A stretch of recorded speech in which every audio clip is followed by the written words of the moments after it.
est un modèle qui mérite d'être mis en avant dans l'illustration de la conjugaison adaptée entre la confiance placée en le talent pur et la capacité à le polir, l'encadrer et en favoriser l'éclosion. Les efforts effectués par les responsables marocains ne sont pas l'apanage d'une seule nation. Je pense bien évidemment également au Sénégal, mais aussi à d'autres pays dont les présidents de fédération sont présents parmi nous aujourd'hui dans cette salle. Je remercie le Maroc, avec sa tête, bien sûr, Sa Majesté, le roi Mohamed VI, qui fait un travail extraordinaire pour l'Afrique, pour le continent, pour les Marocains. Et je crois que tout ce que le Maroc organise réussit à 100%. Donc, je tenais à remercier la personne à qui, sans lui aujourd'hui, il n'y aurait rien aujourd'hui ici.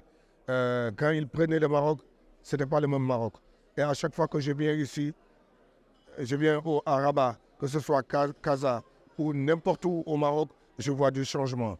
Donc, le Maroc qui organise des Coupes d'Afrique sur Coupe d'Afrique, la Coupe d'Afrique féminine, et le but de 2026, le but de 98 et le but de 2030, Inch'Allah, qu'on va gagner tous ensemble. Donc, je tiens à dire aux Africains, on est plus fort quand on est ensemble. Quand on voit un exemple comme Sa Majesté le roi Mohamed VI, je crois qu'on doit se respecter, travailler ensemble, se donner la main dans la main. Je remercie le Maroc pour tout ce qu'il fait pour le continent africain aujourd'hui, pour la promotion du football, et qui met ses stades, ses installations et ses formateurs pour les Africains qui malheureusement n'ont pas encore les possibilités de le faire dans leur pays, et mon pays en fait partie. Et c'est la raison pour laquelle j'ai proposé un think tank qui prenne naissance ici au Maroc, où nous allons, avec tous les anciens joueurs, avoir un creuset de réflexion pour la promotion du football dans le continent africain.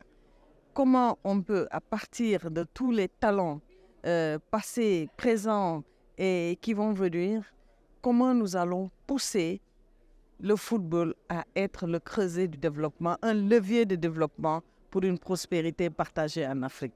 Je pense que le Maroc aujourd'hui est à mesure de jouer ce rôle de leadership.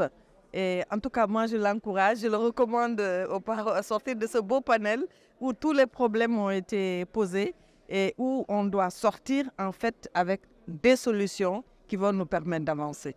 Alors moi je parle surtout de l'intérêt de la coopération Sud-Sud en ce qui concerne le domaine du football. Aujourd'hui, on se rend compte que le football réunit plus que toute autre chose dans le monde. Donc si, par exemple, le royaume chérifien, le Maroc, a décidé de se retourner vers les autres pays du continent, je pense que c'est quelque chose de très important. C'est tout à l'honneur du royaume chérifien, mais également du continent. Aujourd'hui, moi, je pars du principe que le Maroc est candidat à l'organisation de la Coupe du Monde. Et sans cette coopération Sud-Sud, peut-être que sa candidature est vouée à l'échec. Donc aujourd'hui, le Maroc a intérêt à ce que les autres fédérations se retrouvent autour de lui, et il l'a bien compris. C'est pourquoi cette intelligence de dire, écoutez, on va consolider nos relations avec les autres fédérations du continent. Aujourd'hui, des pays qui n'ont pas de stade homologué se retournent vers le Maroc. C'est de cette ouverture dont a besoin le continent, et c'est pourquoi moi j'ai toujours dit bravo au Maroc, qui peut servir d'exemple pour tous les pays du continent. Aujourd'hui, c'est d'accompagner la jeunesse marocaine et la jeunesse africaine. Et tout le monde sait que l'avenir de l'Afrique aujourd'hui, c'est sa jeunesse.